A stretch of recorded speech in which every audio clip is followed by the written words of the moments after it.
on the line. We're going to talk to him a little bit. The hair is looking amazing. I tried a little bit just to come in with you. So real quick before we get started, some housekeeping items. Thank you everybody for watching. Want to get you guys over after you watch this to the Best Served Podcast Facebook page. We got a couple of resources for you. First, we have the COVID-19 restaurant information thread. There's 60, 70 links to articles, information, resources, and that's going to be updated as real time as possible. So get on there and just comment following or comment with some information that you might have, job opportunities, unemployment information, anything like that. It's really fucking important right now that people have some real-time information, which is why we are doing this show live for right now. Also on there is a post called hashtag 86 coronavirus virtual tip. We created a portal where people can put in their information, their Venmo or their PayPal information. And then once we get maybe 100 people on there to show a little bit of critical mass, we're going to turn around to all the donors from all the nonprofit events. All of us have hustled and grinded, put butts in seats for years and years and years, and call on them to return the hospitality to us, a little virtual tip. So get on there and put your information, share that with others. So those two tidbits, now that that's out of the way. Eric Rivera, whose episode just came out this week on the Best Served podcast. I was stoked on that. Loved hearing about the Puerto Rican family influence, cooking with grandpa early on. So check out that episode when you guys are chilling, self-distancing, quarantining yourselves. And then also there's a couple of reasons I want to have you on this. One, I just think your approach and your philosophies are much needed and refreshing, which is really excited. And that I really wanted to get into. And then the hair. I mean, yeah, ridiculous talking about our hair, but we need some fucking levity right now, people. So if we need to talk about man hair, we're going to do it, God damn it. So, all right, Eric, give us a little lay of the land out in Seattle, who's been hit pretty hard with all this. Yeah.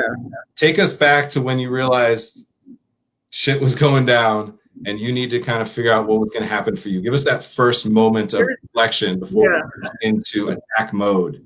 About 3 weeks ago, I kind of saw a lot of, the information here, and having everything happen in Kirkland, right outside of Seattle, with the first cases kind of popping up. But prior to that was like studying what was happening around the world and how it was affecting places. So I started to kind of tinker in my head of like, how bad could it be for everybody? How bad it could be for the restaurant, how bad it could be for employees, how, all that, just kind of taking it out. The reason I've kind of feel like I did that because last time, 10 or 11 years ago, the recession happened.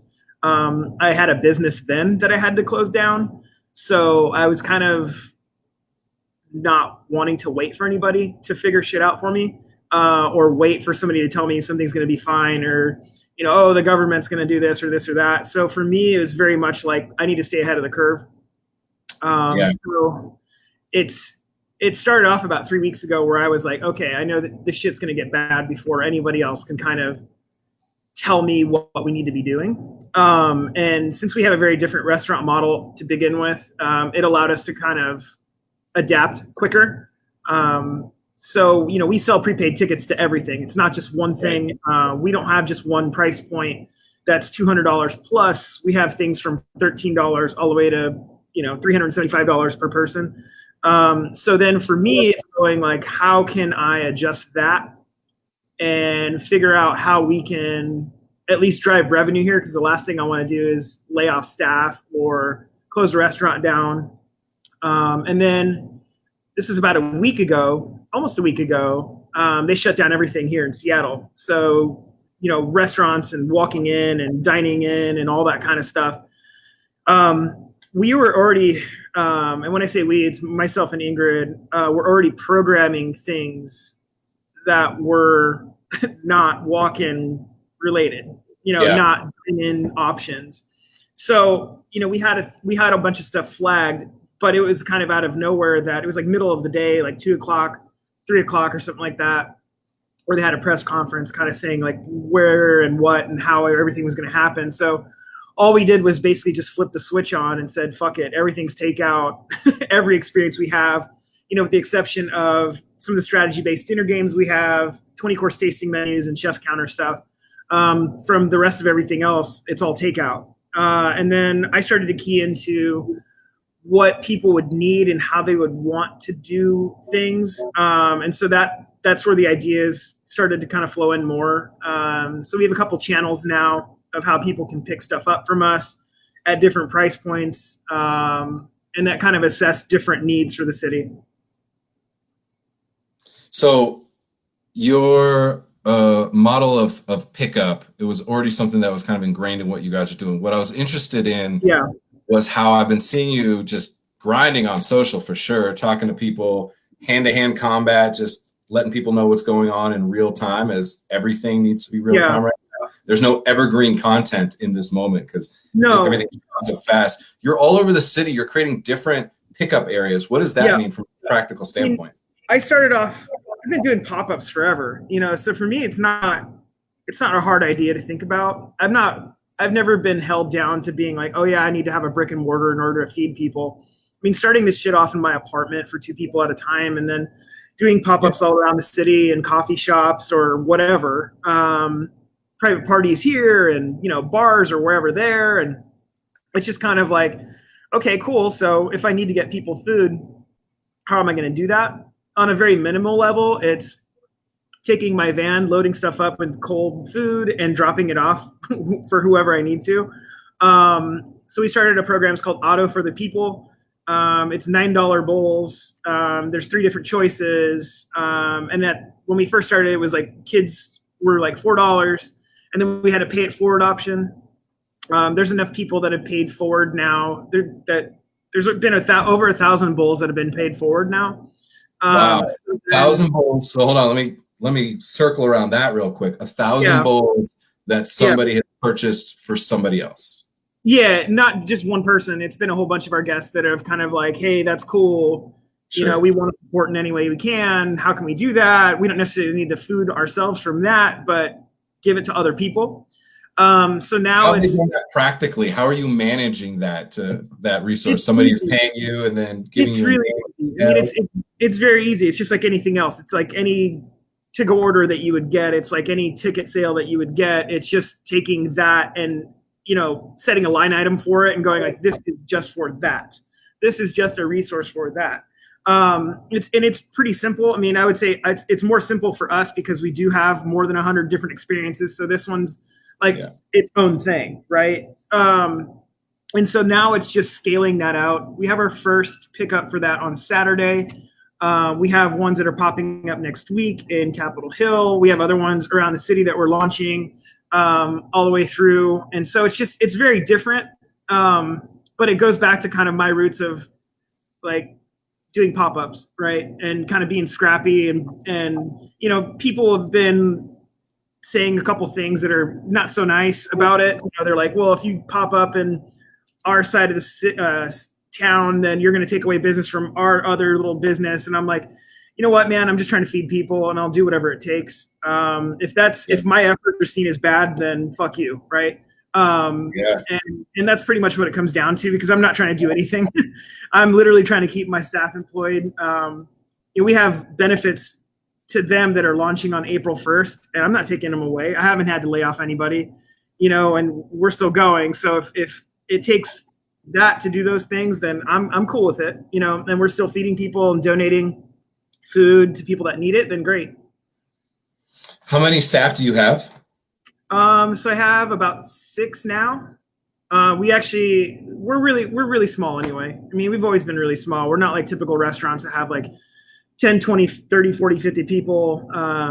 We're just been really small. And we've actually been able to hold on to like a part-time guy, that's now full-time. Yeah. We've been able to bring on another person who is part-time as well. Now he's full-time. So we've actually increased since this has been happening. So I want to touch on this, zoom back a little bit from the macro, and I'm going to read this to make sure I get it right. The NRA, the National Restaurant Association, yesterday announced, after the White House announced its $850 billion stimulus package. It came back with some recommendations of its own. Start off with this over the next 3 months is going to create the loss of over $225 billion in revenue for restaurants. Fucking astronomical number. 5 to 7 million jobs lost of the 15.6 million. And I feel like, man, that might even be low. I feel like that number is going to rise as well.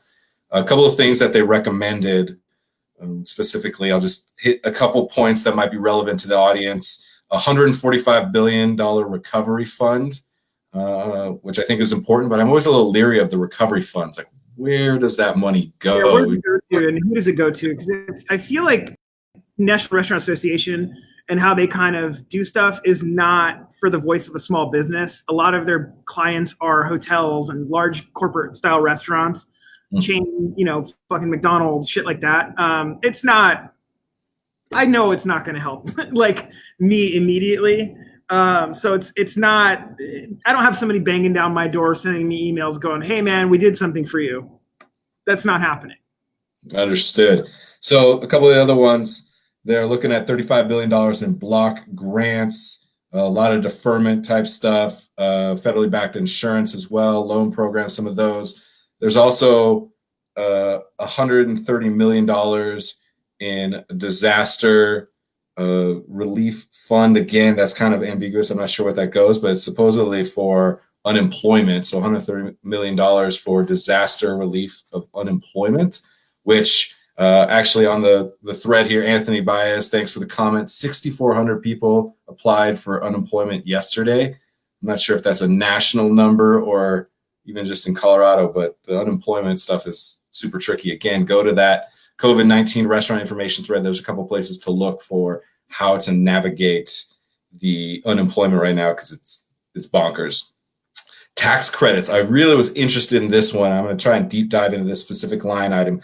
Tax credits for businesses that are retaining employees. Not sure what that exactly means. Retaining all their employees, some employees, how those tax credits will be applied.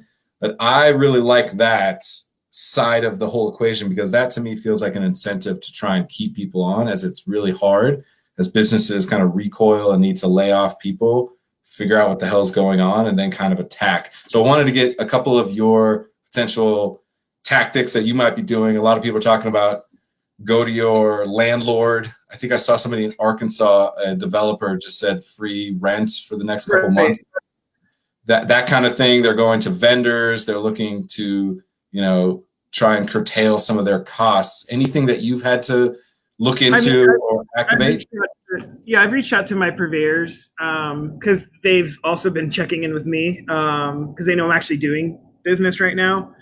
And so I've had a couple of them going like, hey, I have these products. Can you take them from me? Can you buy them from me? I'll give you a discount, whatever, but can you take them? And so we've been in a position where we can do that. Not with everything, but for some things. We've also been working with our wine distributors, and we've been talking with them about, doing like a wine club membership thing that kind of helps them out and develops a stream for them. I've reached out to our landlord and been like, hey, what are you guys thinking? What are we going to do? Is there like a deferment type thing that we can have going on? And they've been cool. They've been responsive, but they haven't done anything yet. So I think it's just a matter of a couple days, kind of see what's going on. I know this city enacted yesterday here that any small business of less than 50 people can't get kicked out of their business for 60 days, for the next 60 days. But that's still evictions from the physical locations. Exactly. But that still doesn't mean that there's an agreement in place with the landlord, So for example, my landlord is a gigantic company and they're based in Florida. So I have to basically communicate with somebody that's directly on site who then communicates with somebody way out in Florida that says, hey, here's what's going on here. So it's kind of confusing. It's kind of hard to but they've been responsive, which is fine, which is cool. Just nobody's pulling the trigger yet. All right, talk to me a little bit about the people that you're serving. I'm really interested in who's rallying around you, we have a lot of guests. Yeah, we have a lot of guests, that are really they're really super loyal and they help out with everything. These are the guests that have been in more than like 50, 60, 70 times in the last year, and they get it.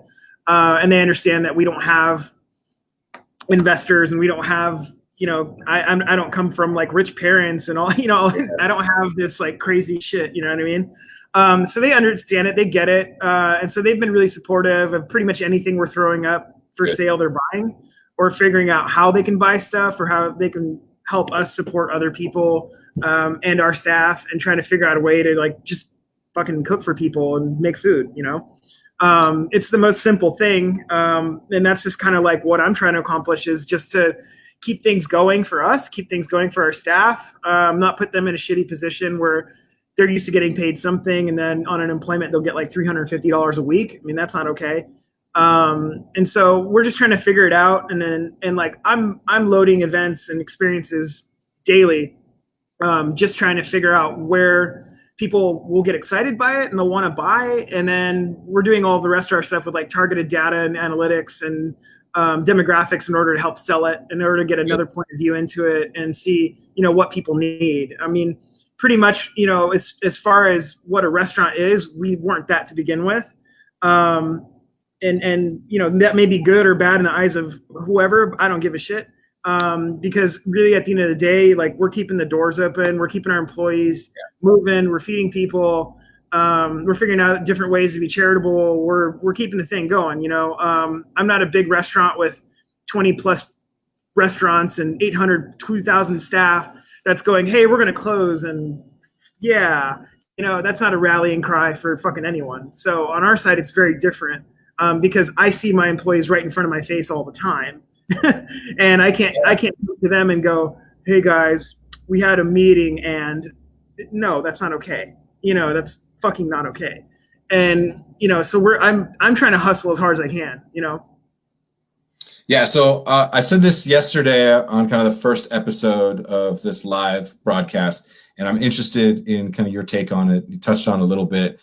I was telling people that they really need to think about those 50, 60 guests, those 100 guests. I even told people that want to side hustle, like we're doing it. We're making bone broth and selling it to our neighbors, just hand selling whatever it takes to keep cooking and keep motivated and make a couple bucks. So I told people, like, mass blasting is just not the way to go. Everybody's doing that. There's so much white noise around it. So the opportunity is actually to go into your database, find the 50, 60 people who really care, who you've moved in some way, and hell, write them a personal note saying, I remember this time you came in and had the Lechon for the first time and we're just blown away. Like, that is how you're going to move people to action to support the business. So I'm interested in just kind of your perspective on that, as far as how you're positioning the conversations that you're having with those potential guests, even though they're not coming into your restaurant.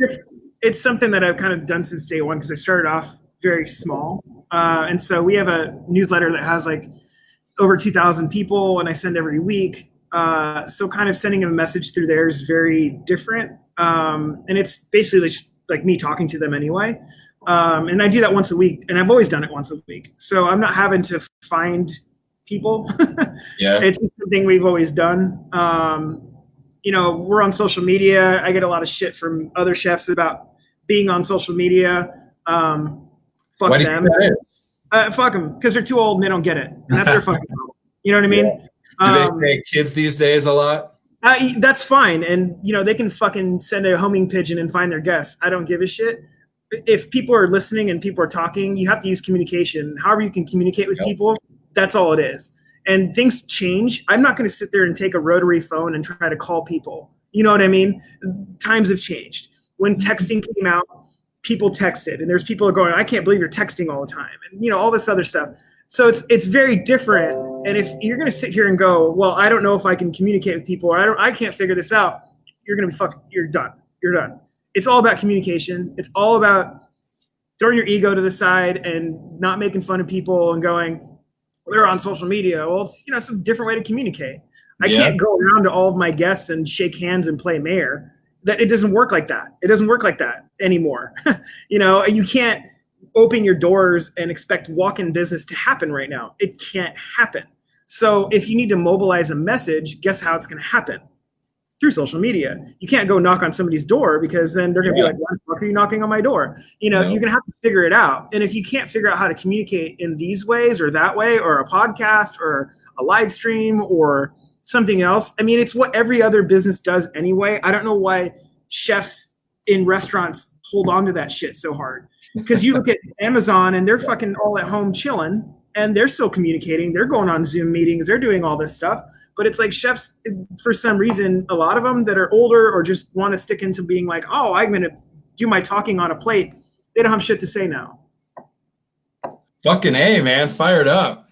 See, this is another reason. The energy, if you guys go listen to Eric's podcast, it's on fire the whole time. So I'm excited. You guys might get whiplash, but it's really good for you. I think it's much needed. To your point, it's all communication, because I think it's easy for us to demonize what's happening that isn't the way that we were brought up in it. Right. So it's like, oh, people are just on their phone the whole time. They're taking pictures of your food and sharing it. They're amplifying this talking you're doing on a plate. Right. I appreciate it to the nth degree. I think now social media is the only channel, right? It's the only way that you're going to be able to communicate with people. Yeah, I mean, you look at it, it's like you have other chefs too that have depended on like PR companies to put out their message, and it's like, what are you doing now? You definitely can't afford that. So what are you going to do? Oh, now you're going to have to figure this shit out. And it's like, you're spending what, $2,000 to $10,000 a month to have somebody else do this for you. And now you're going to have to figure it out for yourself. Well, it's too fucking late. And that sucks for them that they put themselves in that position, because then they put all of their employees in that position. And that's why they have to lay people off. And it's shitty because there's options. There's ways to do it. There's ways to communicate. It's like, you can't just sit there and like, hey, put this little piece of paper on this pigeon and hopefully people understand it. That's not the way it works. It's definitely not the way it works. And you can't just sit around and expect shit like that to happen. Especially when, I don't remember the last time I tweeted something that I had to pay for it. It's free. Why not use it? It's just another method of communication. And it's just really interesting how, a lot of people are getting caught off guard by it. And they're going like, well, I don't know how to do this. And it's like, it was there the entire time.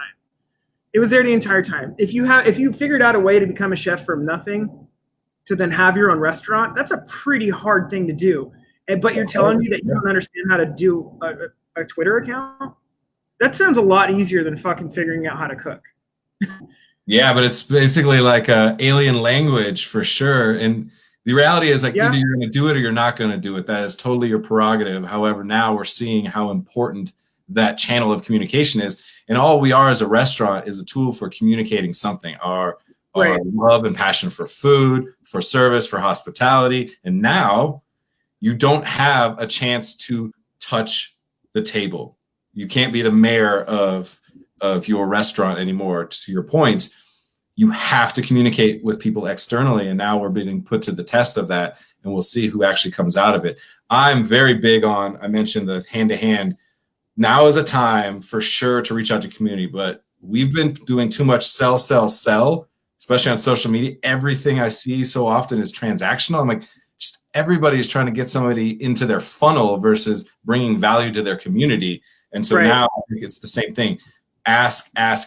Don't fucking sell, because everybody else is as well. Unless you're asking of your community and building that community, you have no fucking chance. Like it's really clear to see how like every restaurant that's in the business, you have to be diversified. You have to be multifaceted. You can't just be that singular concept.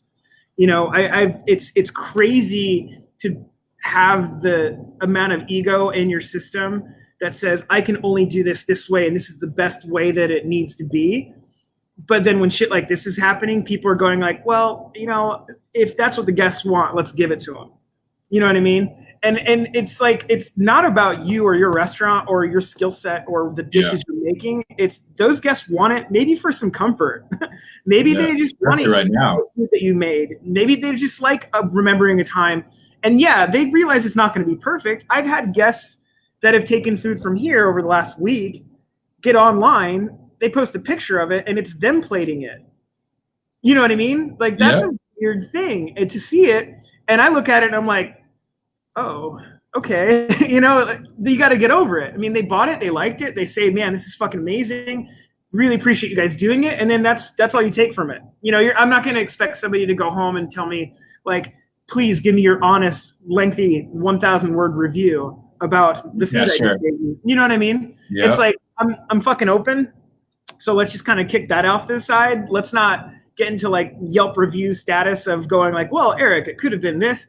You know, we're doing the best we can. We're trying, you know, and it's like, we'll make adjustments as needed. We'll keep it kind of moving, but it's a process now. It's a process and it's completely different. Couldn't agree more. For people in Seattle listening or anywhere, are there any initiatives, hashtags that they need to be following, anything happening on the super local level that you think is important for people to be paying attention to? Like I mentioned, we have a thread going on Best Served Podcast. It's kind of national and a little bit skewed towards Colorado and Denver, since that's where I am, but trying to give people a conduit for information. Where in your local market should people be looking? Yeah, there's a hashtag going around. It's called We Got This Seattle. There's a few other things kind of going on.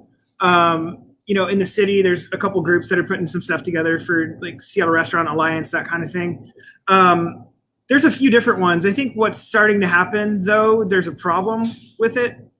I think everybody's starting to kind of do too many smaller things instead of kind of collaborating a bit more. And I see that as like, that's exciting and that's cool, but I think it's getting stretched a little thin now, very quickly.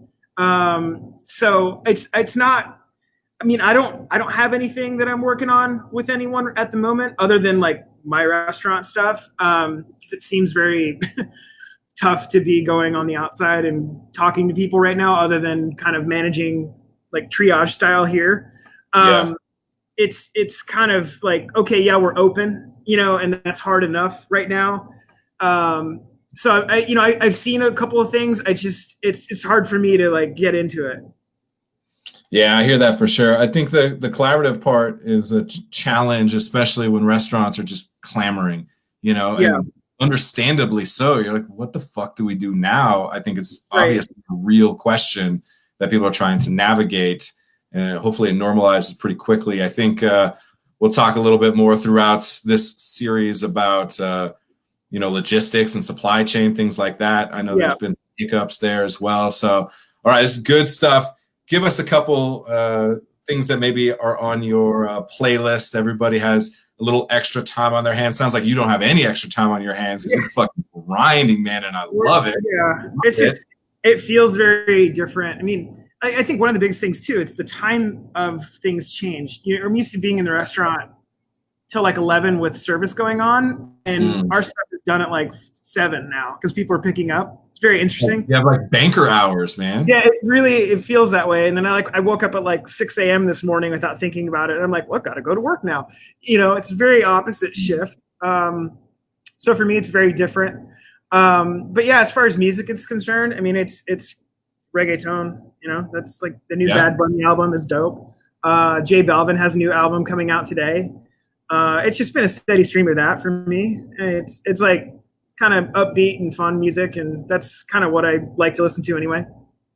I get that vibe all day from you. Are you got earbuds in, or is the whole it's over the whole speaker system in this whole place, and I have a bigger speaker.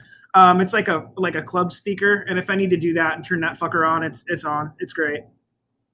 I absolutely love hearing that. Eric, appreciate the energy as always, the insight. I'll mention again, go listen to at Best Served Podcast, listen to Eric's episodes. Awesome. Loved hearing about your grandpa and cooking with him at a young age. And I mean, just the energy is high. Cookbooks. Oh man, we geek out a little bit on Il Bulli and French Laundry. So super fun, as everybody needs a little bit of levity in these moments. Appreciate you being on the show, man. Keep hustling. Awesome. And we'll check in with you again. Be good. Thank you.